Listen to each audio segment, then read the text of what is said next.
भगवान शिव जो है वो शिव ही हैं, उनके जैसा कोई त्रिभुवन में नहीं है। वासुकी नाग का यज्ञोपवीत पहने हुए है, भयंकर फणधारी विषधर उनका माला है, और गंगा जी जटाओं में है। ऐसा परिवार देखा है?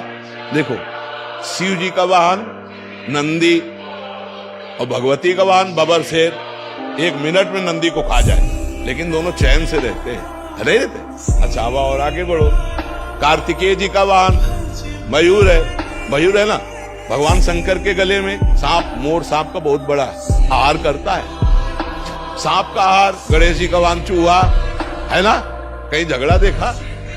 बिल्कुल शांति से पूरा अरे शिव की क्षमता कोई कर सकता है? शिव तो शिव है, व्यसन करने में शिव को मतलब है कि भगवान शंकर नशा करे। अरे यार, वो तो परमात्मा है यार, वो तो महादेव, देवाधिदेव महादेव है।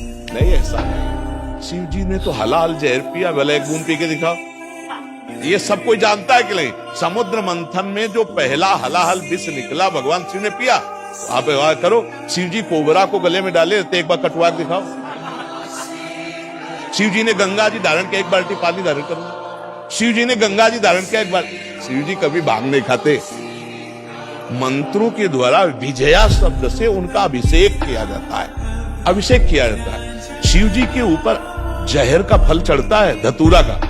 शिव जी के ऊपर अकौड़ा का फूल चढ़ता है, चढ़ता है ना, खा लो, जहर है, हलाहल जहर खा के तो दिखाओ। धतूरा का माला चढ़ता है, विश्वनाथ जी का वो पहले बैच में आए थे, वो लाते कभी कभी पूरा धतूर का माला। एग्जाम्पल या एग्जाम्पल तो किसी का भी आप दे सकते हो। आप कभी देखा है लोग कहते हैं भगवान शंकर चिलम, ऐसा कहीं लिखा है? अरे ये सब अपने मन के विलास हैं।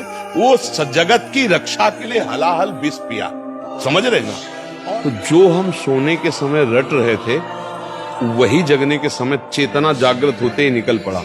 राधा राधा राधा, वैसे हर एक आदमी अनुभव कर सकता है।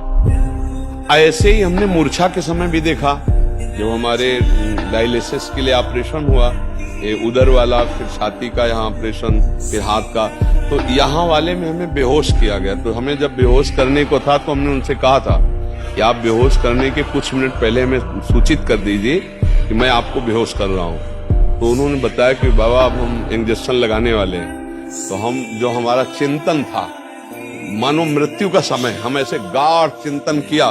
तो जो हम पद शुरू किए थे, तो जब हमारी मूर्छा भंग हुई तो अगली लाइन वही चल रही थी।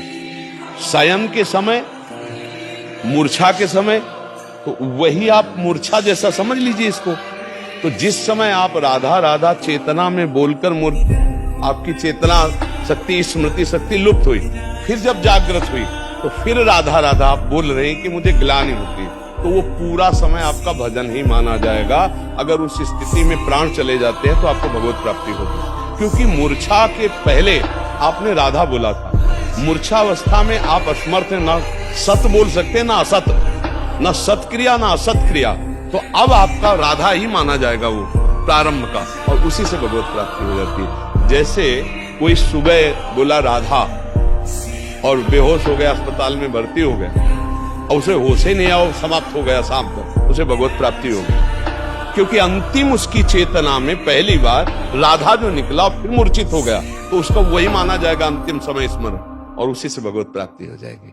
आप समझ पा रहे? जी।